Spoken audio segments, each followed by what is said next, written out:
welcome to the SPS Digital Learning Hour. Brought to you by the Digital Learning and Assessment Department. We're coming to you from a conference room in Central Office, bringing you the latest news in the Springfield Public Schools in regards to technology, along with inspiring interviews from teachers who are using technology in the classroom. We'll also inform you of the latest updates, practices, and news as it pertains to our district. Whether you are new to using technology in the classroom or are a seasoned vet, we are here to help.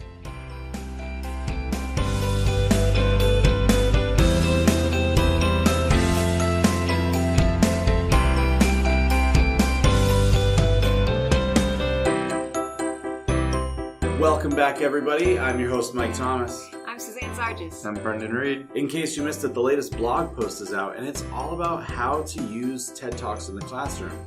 Now, it's not what you might be thinking initially, which is we watch a video and we talk about it. It's actually having the students create a TED Talk.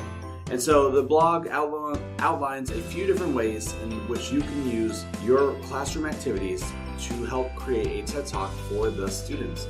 It's a great tool. It's becoming very popular out there, and so we wanted to pass that information along to you. In case you missed it, we're coming up on the final days of MCAS. If you have any questions, please email DLA support at Springfield Public Schools, and we'll be happy to assist you. That's it for In Case You Missed It. Coming up next, Hot Take.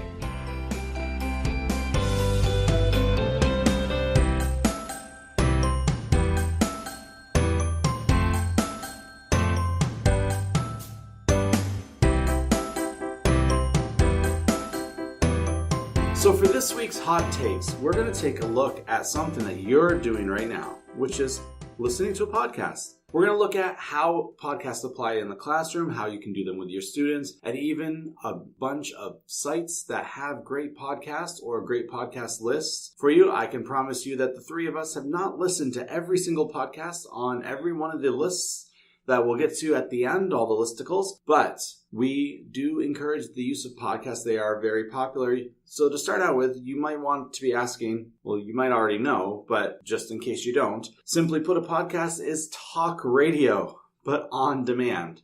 So instead of listening to the talking heads on the radio or listening to NPR in the morning and then not remembering it later on in the day or being like, oh, that'd be a great tool to use in my classroom because we're talking about this topic, blah, blah, blah, I need to use this information. And so podcasts are basically radio shows on demand. I love that description, Mike, because for the longest time, when I heard people talking about podcasts, it was a black hole to me. I didn't even investigate what it was. I didn't have time. I didn't see the value in them. I thought it was just something I wouldn't really get involved with. But thanks to you, I am now not only listening to podcasts, but obviously I am part of a podcast. And I've learned so much from creating one. And now I listen to all types of podcasts and understand that that they're all unique. There's different voices behind them. There's different objectives behind them. And it's a whole new world. Yeah, I think that's one of the things with podcasts is essentially we're all in the mindset of being lifelong learners. And through podcasts, we have that ability to be lifelong learners.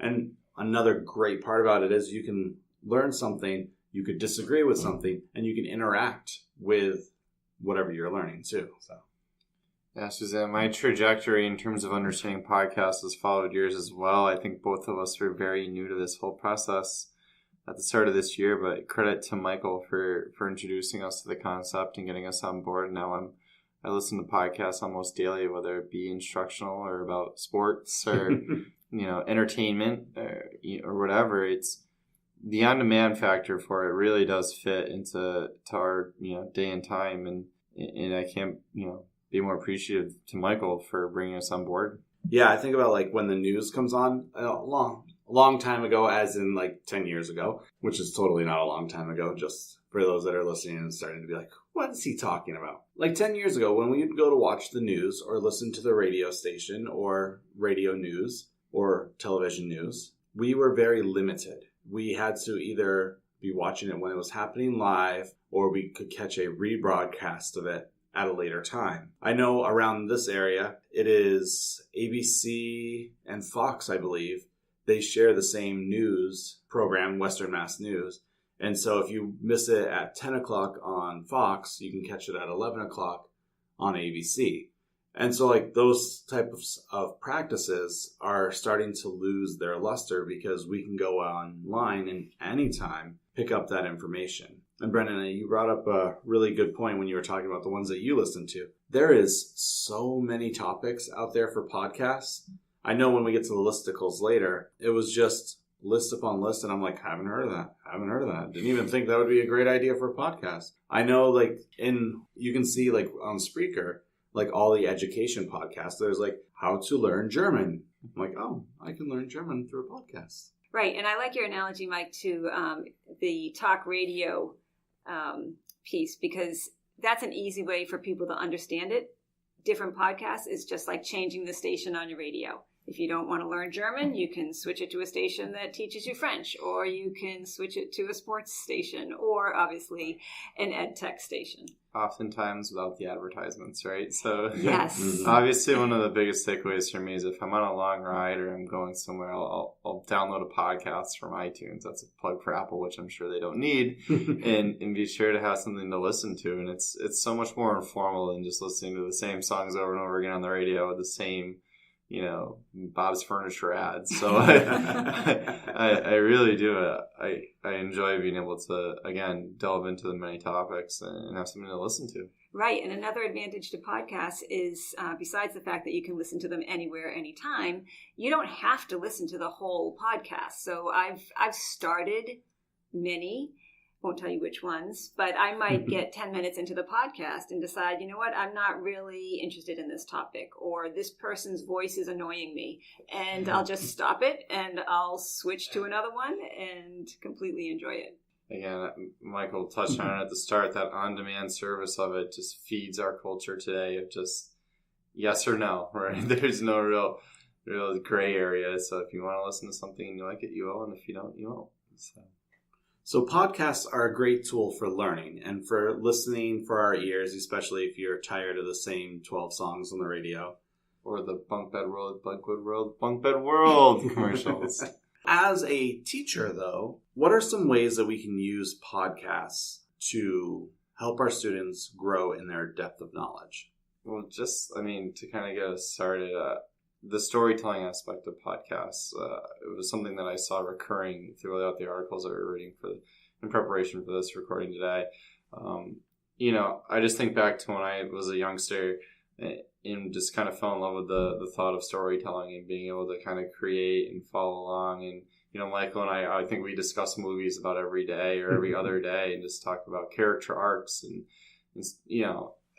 I look at podcasts and I just see how you can translate that. And, what I would have given to have been a young student to be able to leverage podcasts to really take advantage of that storytelling aspect. A missed opportunity at my old age now, but... No, you can still do it, Brendan. It's never right, too late. right. But I agree with you wholeheartedly. I it's think such a creative way. Absolutely. I think of, my grandfather used to tell great stories, and I miss hearing those stories. My uncle, the same thing, just a fabulous, fabulous storyteller. And I think that is a lost art. So to think about the fact that students are now bringing that back or have the opportunity to bring that back, I have restored faith that storytelling will continue for decades and decades to come. Yeah, storytelling and podcasts, they seem to really go hand in hand. A lot of the articles that we looked at, even if you were to search podcasting and education, half of them that talk about high school education and podcasts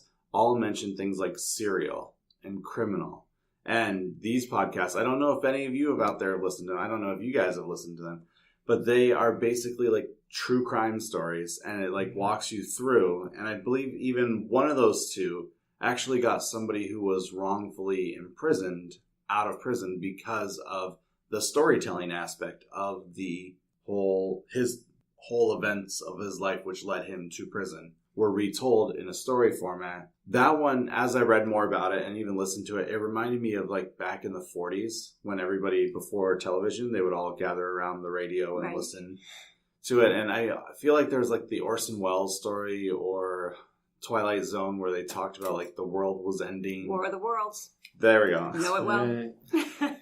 But how everybody started to freak out at that point because in the storytelling aspect of that, they thought the world was ending. So compelling. Yeah, so it's nice to see like that aspect of storytelling being brought back to life through podcasts. Absolutely.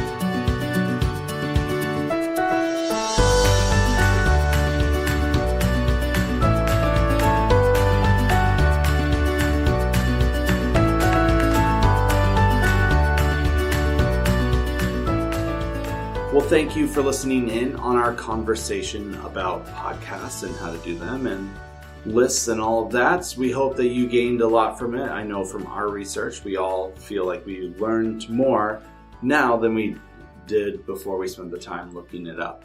So coming up next is our interview of the week.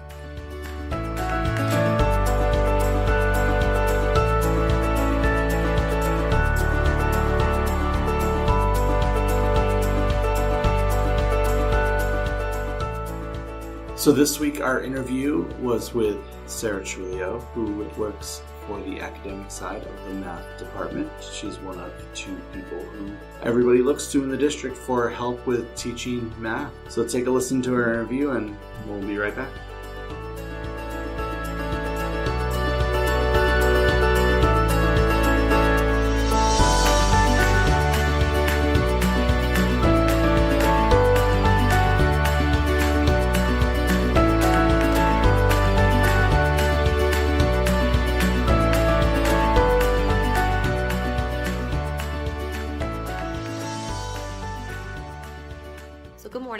My name is Sarah Truoiolo. I'm the supervisor of mathematics for Springfield Public Schools. I work as part of the academic team out of central office. I've been working in Springfield Public Schools for approximately 13 years now.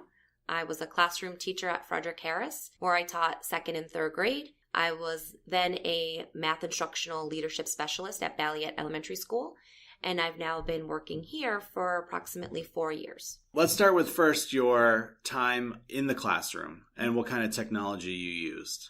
So when I first started in the classroom, primarily I used an overhead projector, like most educators probably at that time. I remember thinking, myself and my teammates at the time, that we were really, really cool when we figured out how to insert an overhead into the copy machine and create overheads of student work like that. We thought we had really stepped our game up and we could have student work in real time. Although the principal probably didn't think so because we melted way too many of the overhead sheets in the copier. But that was really, for the most part, what my first few interactions with technology were in the classroom. Later on, I did begin to teach some of my 3rd grade students how to use PowerPoint.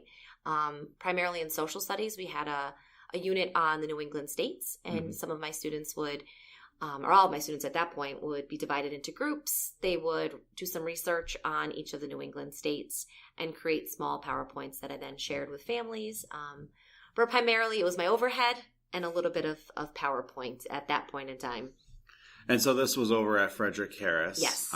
Your time there, which led to you then becoming an ILS. So what was it like in regards to technology, making that kind of a jump from classroom teacher to now you're an instructional leader in the school? So I think the first part that I had to do was be reflective about my own practice and how I was using technology. I think as a leader, finding ways that you're comfortable using it and how technology is making your life and your day-to-day processes more efficient was really helpful, because then I could start to make connections to the classroom. I really had to be a user first and understand what exactly the technology's purpose was and how I could then be a model for how to use it, both for my own personal efficiency, but then also to make connections back to the content. And that took a little while. There's a learning curve there because you have to be comfortable first yourself before you can really start to lead others in an authentic way that really shows that the tool is purposeful and that it can have an impact not only for the educator but also for the students. Nice. So what was one of those first tools that you became comfortable with then? Honestly, I go back to really understanding how to not only use PowerPoint, but how to use it in a purposeful fashion. So yes, when I was in the classroom, I was having my students use it, but I don't necessarily think I was teaching them what a strong PowerPoint entailed. So as somebody who has crafted probably way too many PowerPoints to count in her career now, I think I've learned over time what makes a PowerPoint effective and how to really ensure that your PowerPoint is delivering the message that you want. So that was an example of me knowing the function of PowerPoint, but not necessarily knowing the best ways to use it. So as I kind of became more comfortable in delivering a specific message, I was able to use the tool in a way that supported me, as opposed to just making a PowerPoint for the sake of it. So that was one of the first ones that I really became more comfortable and more confident with. But now as I've transitioned, I've become way more confident in a host of other tools that the district has offered because we've evolved since then. Right. I know when I first started in the district 5 years ago now, I think, like we were allowed to use whatever learning management system we wanted. 5 years ago would have been the last year you were in ILS. So did you use any learning management system with your teachers, or did you notice them using any? We really weren't at that point. As I was transitioning out of that position, it was, as you're describing, kind of right as technology was really taking a hold of Springfield Public Schools. We really weren't using anything at Bally at that moment in time. Some teachers were using different websites for students. Some teachers were venturing into, like I mentioned, PowerPoint, word processing through Word. But for the most part, any learning management systems, at least at the school that I was at that point in time, hadn't really taken hold or taken flight yet. So let's jump to your current position now, which you've been in for the last number of years. Other than PowerPoint, what are some other tools that you find yourself using quite a bit? So for my own personal use, I definitely use Brightspace as I facilitate department chair sessions and instructional leadership sessions, as well as when I interact with principals for principal professional development. I find it cuts down on the emails. It's allowed me to post and host different videos and documents that before I wasn't allowed to send to different stakeholders in the district just based on the size of the files I was sending. It's allowed for communication. Right now, our ILSs have been engaged in a book study over the course of this past year. And during the book study presentations, we're actually using the discussion thread that's available to us through Brightspace to create a back channel. So rather than there's a specific time restraint that we've placed on the book studies, just so we can get through it and get through the content that we need to, the ILSs have been able to engage in a discourse without necessarily having to ask questions. And then the presenters are able to respond later on through the discussion thread. So, I think Brightspace has really taken hold for me in terms of being able to communicate more efficiently, provide examples that previously I wouldn't have been able to provide, but then also make those connections to how it could work in the classroom. So, for example, the book study that I just shared, that's something that could really be valuable within a classroom as well. Right, especially when they're doing book studies themselves or any reading, really. Absolutely. With Brightspace, it sounds like it's taking you a little while to get used to using it. What are some suggestions you have for newer teachers when they come up and they see that we have a learning management system? What are some steps other than you're taking the assessments here that you would suggest to them? I think just kind of being brave enough to take that first step. Our first interactions as an academic department were with the assessment builder. That took a while, and to get used to it and to understand the language and to really understand what the purpose of housing an assessment in Brightspace was and what the benefits were in terms of data collection and technology, items that could be enhanced by technology. But I think once I kind of got over that first initial deep breath of I have to allow myself the opportunity to actually experiment with the tool, I was able to really start to see how many benefits there are to having a learning management system beyond just a venue for assessing our students. And the tool can do so much if you kind of give yourself the permission to make mistakes, to actually try to see what the tool is capable of, but then also what you're capable of when you build your knowledge around it. I think that all too often we don't allow ourselves as educators that time and that permission to make those mistakes. So if you're out there and you're kind of thinking, I don't really understand what Brightspace is or what a learning management system is, just kind of give yourself permission to make mistakes. I think that's the beauty of our branding regarding We Learn, is that this is something we all have to kind of embrace and work through together, because that's really the only way any of us is going to get better at it. with math being that sense that is your main focus area, what are some tools that either you have promoted out to teachers or that teachers have used that you've then taken back and shared with all the ILSs saying, hey, you guys should be using this program or you guys should be doing this? Sure. I think right now in math, we're still working to develop a larger repertoire when it comes to how a technology can really be impactful within the mathematics block. I think right now what I've seen is educators beginning to use OneNote. I think especially with the laptops where the students have the touchscreen, the responsiveness of OneNote and how it allows students to actually draw and represent their mathematical thinking has been a great feature. I've seen that in multiple classrooms, and students are really meeting with success, and they're using that primarily for the activator component of the math block. I've seen students also continuing to work using the discussion builder or through Teams to be able to have mathematical discussions without necessarily having to get up and move. And that's been great. And I think what's most impactful for me around those discussion builders that students are using is, as an educator, you have students partnered up and you want to make sure that you're hearing and listening to every student who's having that conversation so that you're able to check for understanding. But sometimes that's not always what happens. You might spend a little too long listening to one great conversation and miss out on two others. So by using features like the discussion builder and Teams, you're really able to, at your prep, go back and see what your students were talking about, look for those misconceptions, and then be able to provide feedback, even if it wasn't in the moment, still in a timely fashion. Whereas before, once that turn and talk was finished, all that information was gone. You weren't able to go back and capture it. So being able to utilize that, I think, is a great way to kind of ensure that you're hearing from all your students. And then the other piece that I really think we're not necessarily using enough yet is the National Council of the Teachers of Mathematics, NCTM, has a site and a publication that they use called Illuminations.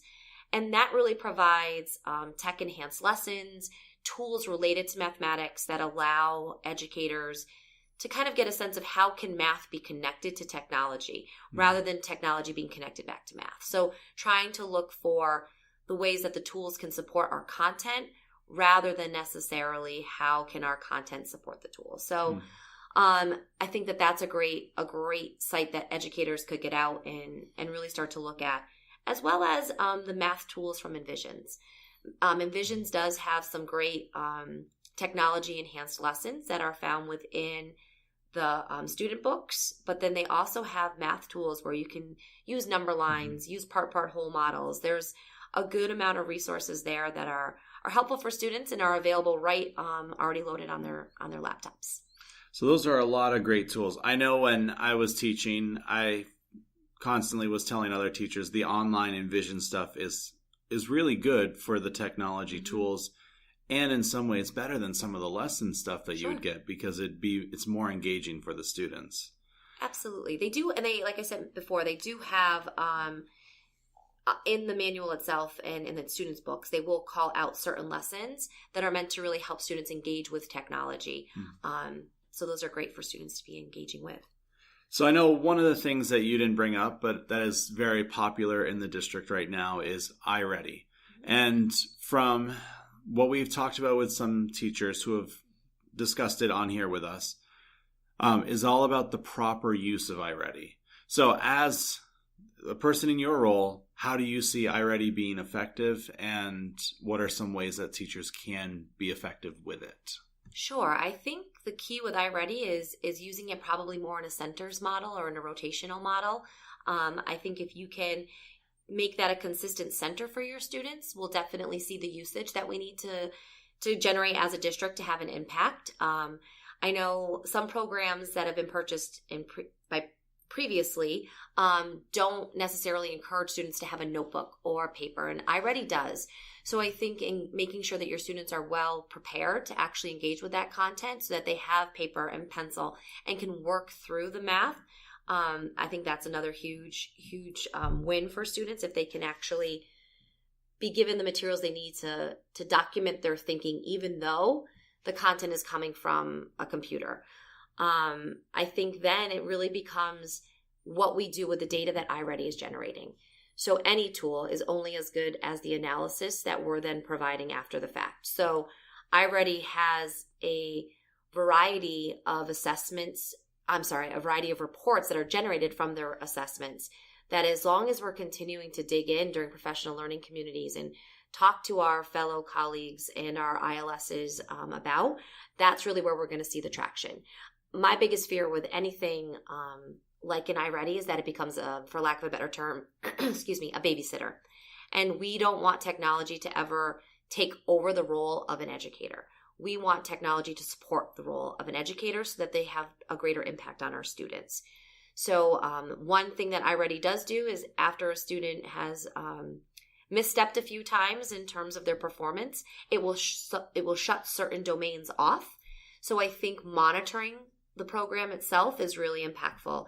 iReady also offers us the opportunity to have the teacher toolbox lessons and other hands-on, more teacher-directed lessons. So I think that it's a program that has offered us not only the tech-enhanced items that we know our students need to really develop their skills as a 21st century learner, but it has also not taken away the fact that students need face-to-face human intervention. And that is really one of the beauties of the program, because it balances the two so nicely in terms of the teacher and student experience. Mm-hmm. So with your role, you don't work just with elementary schools. You work all the way through the gamut. Mm-hmm. What are some great examples of using technology in a classroom other than the OneNote that you were talking about as the activator that you have seen, that you have observed? Because that is a large part of your role, is going in and observing teachers. Yeah, so we've seen at the middle and the high school level, our ILSs have really worked to spread Desmos and GeoGebra, which are two great programs for our middle and high school students. That's really helped to make the math block more interactive. It's helped to bring skills and concepts that sometimes are more challenging for students to kind of grapple with, especially in a conceptual fashion. It's helped make it more tangible and more engaging and more exciting. So those are two that both myself and Latasha Green, the director of mathematics, have really seen begin to take flight. We saw that especially last year when we went back and looked at August professional development. A lot of educators were exposed to those at the middle and high school levels, and being GeoGebra and Desmos, and we've seen an uptick in their usage both in the middle and the high school. So I think continuing to really, like we began our conversation, to let ourselves explore a few high quality tools and really take them as far as we can is going to help grow our educators' capacity, which is then going to really help our students to unlock the potential that these tools can have. So those would be two that I would continue to encourage educators to use at the middle and high school level. Nice. So we are in almost the end of March, leading into April, leading into MCAS, and then the end of the year. Mm-hmm. So in thinking of the end of the year, other than trying stuff out, what are some advice or ideas that you have to pass along to teachers to go from the end of the year into the summer before the new school year starts? Sure. I think the end of the year always presents itself with a unique opportunity to really go back and revisit really powerful standards for your grade level to ensure that not only have your students met with success with their current grade level, but that you've really set them up and that they're poised to enter the next year on a really strong footing. So I think anytime we can delve back into standards that we may have previously taught, but maybe take a look at them from a different perspective. So I think that technology allows for some deeper exploration and possibly some more project-based learning where students are maybe able to interact with standards that they might have a pretty good grasp of, but now take it another step by thinking about how could we maybe connect students with some possible mathematicians or to careers where that math is alive and well, so they can really begin to understand more of the why behind the mathematics. I think that that's always a great experience for students because so often, even our textbooks will say, Johnny bought 75 cantaloupes and they were $3 a piece. Well, in the real world, Johnny probably wouldn't be buying 75 cantaloupes. But that's not the only time you're going to use multiplication. So trying to hook our students up with authentic experiences. And now that is really brought to life in so much more practical than it was when I was in the classroom, just through the use of a device. So I think that's a great way. I think ensuring that students have time to explore mathematics that are meaningful to them. So how can math be used to solve a problem that maybe you're grappling with? And looking for those interdisciplinary connections. So much of the new standards, the revisions to the standards, not only in math, but in science and in ELA, come down to the fact that our students need to be able to justify their thinking. So if we can really look for those cross-curricular connections as we're thinking about setting our students up to be successful for the next grade level, I think that's really a great opportunity as the end of the year approaches, because you're able to really help students see that math doesn't just happen in math. ELA doesn't just happen in ELA. That there's so many ways that our content can come together, our different content areas can come together, and that's really powerful for students as they're ending and closing out one year, being able to think about all the connections they've made in terms of the learning so that they're really set up for a successful year going forward. So the final question I have for you, it's kind of more of a hopes and dreams question. As we enter into next school year and the next few school years, what are some things or ways that you'd like to see the district grow using technology and mathematics together? I mean, first of all, I would just like to see usage increase. I think right now in math, we're not quite where some of the other disciplines are. I think technology has caught hold and kind of gotten a little bit quicker in some of the other content areas, and that's okay. But I think that, especially since this is a hopes and dreams question, that's something that I would continue to hope for, that educators are continuing to take risks for the sake of our students, being able to really do some to continue to gain some understanding of what the content and what the frameworks are asking of us as educators, so that then we can be more purposeful about what technology we're using and when. And I think that the only way we're really going to get there is by trying and by continuing to explore and continuing to take those risks. And I think with that, we're going to be able to see more usage, not only on the behalf of our educators, but on the behalf of our students. We know that our students are more engaged when they're meeting with greater levels of success, and technology allows for more personalized instruction. So the more that we can allow ourselves to explore that, the more our students are going to continue to have the type of instruction they need.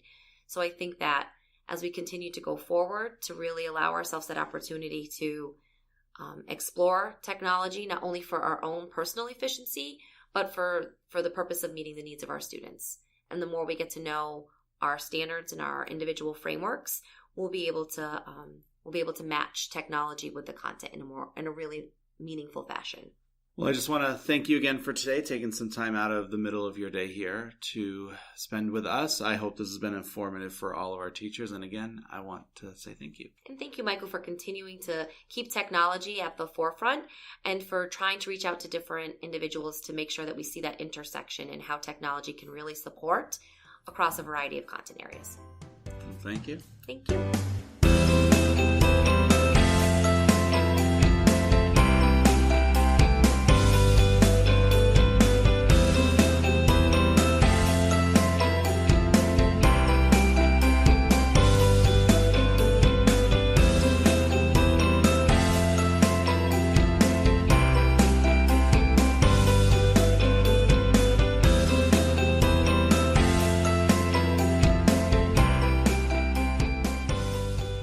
So guys, that interview was with Sarah. We spent a lot of time with Sarah, meeting with her, talking with her, and she's very, very enthusiastic about the direction that we're going as a district with technology and education. What do you guys think? Well, I think Sarah's a perfect candidate to just kind of serve as a summary of the timeline for technology and its integration into Springfield Public Schools here, as somebody who's run the gamut of the positions that you can have really here in the district as a teacher, and then as an ILS, and then now as a district coordinator.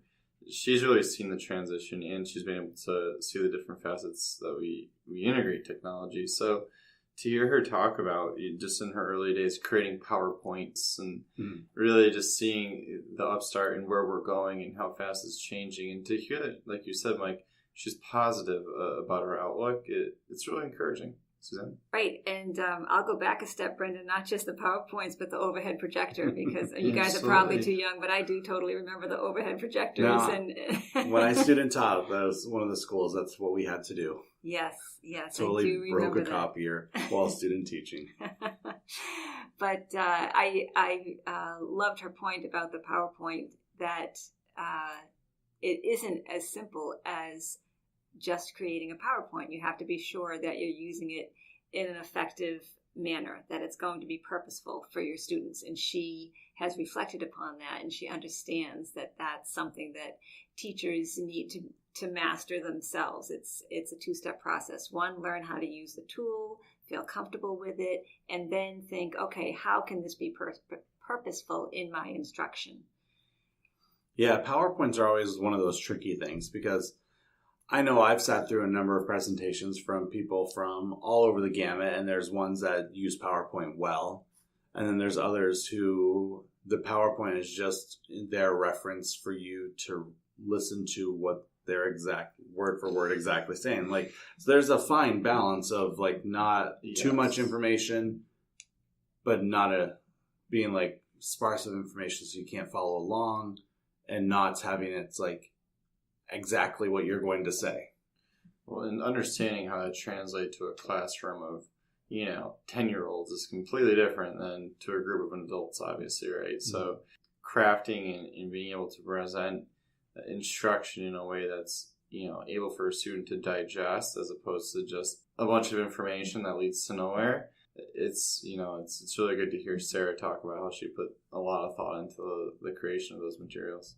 Right. And the other point she made is her emphasis on our branding of We Learn, that I hope everyone out there listening understands that we are all learning together. So whether it's how to create an effective, engaging PowerPoint presentation, or how to use a learning management system, whatever the technology tool is, we are all learning. And as you said, Brendan, Sarah has always been so enthusiastic about anything that comes her way, and she delves into it with everything she's got, and she might have a million questions, but I love each and every one of them. And maybe it's the math side of her, that the problem solving innate part of her personality that allows her to do that, but she definitely sets a great example. Yeah, and even with using our learning management system, like using that to leverage what she's able to do, because the math department in our school district is 2 people for the size of this district that we are. So there's a lot of information that they have to share and a lot of ways that they can help, and they can't be everywhere all at once. So by using Brightspace, they are able to communicate well with all of their ILSs, provide them with materials, have those discussion boards open so that they can have open lines of dialogue where they can get answers fairly quickly, instead of waiting to say, oh, today's Tuesday, I'm waiting to... Miss Truoiolo's not going to be here till next Monday, and I really need this answer, so I'm going to call her office, but she's not there because she's out working in the school or whatever. They can post their questions in an easy-to-use discussion forum to get answers. Right, and I loved how she said how important it is to allow herself the opportunity to experiment and to give yourself permission to make mistakes. And then once you do that, then you can see what's possible within the learning management system or whatever the tool may be.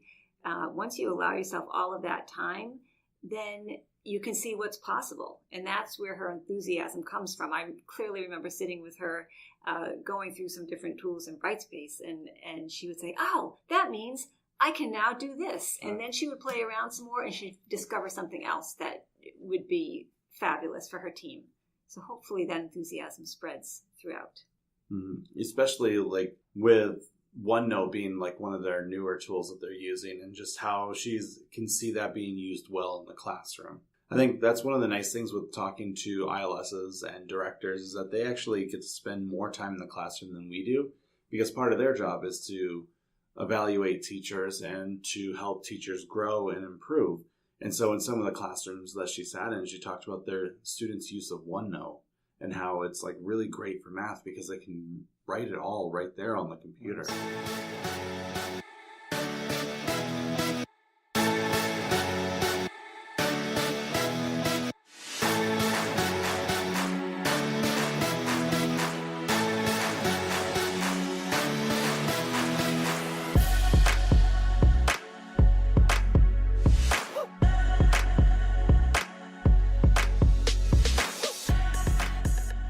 lots of great stuff. I hope that you guys got a lot out of it. I hope that you listened.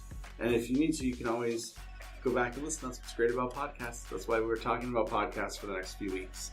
So just a reminder out there for all of you, there are many ways to listen to us that you can share with your teachers that you work with. One of the things that we would love to do is hear from you. We are looking for teachers who are willing to be a part of our Yammer video project. If you'd like to know more about that, reach out to us at DLA support at springfieldpublicschools.com. If you or you know of someone who would be great to be a teacher spotlight based upon the technology that you're using in the classroom, we'd love to hear about it. The latest one went up today, and I'm excited to see the future post, which is the students' work side of it. So let us know. If you know of someone who'd be great for that, just shoot us an email at DLA support at Springfield Public Schools, and we will get in touch with that person. We always like to interview people. We always like to learn what people are doing in the classroom to ultimately help you develop your skills and learn different ways for you to use technology in the classroom, which is the whole purpose of our podcast. So again, we thank you for listening today. I am Mike Thomas. I'm Suzanne Zargis. I'm Brendan Nate. And we'll see you next week.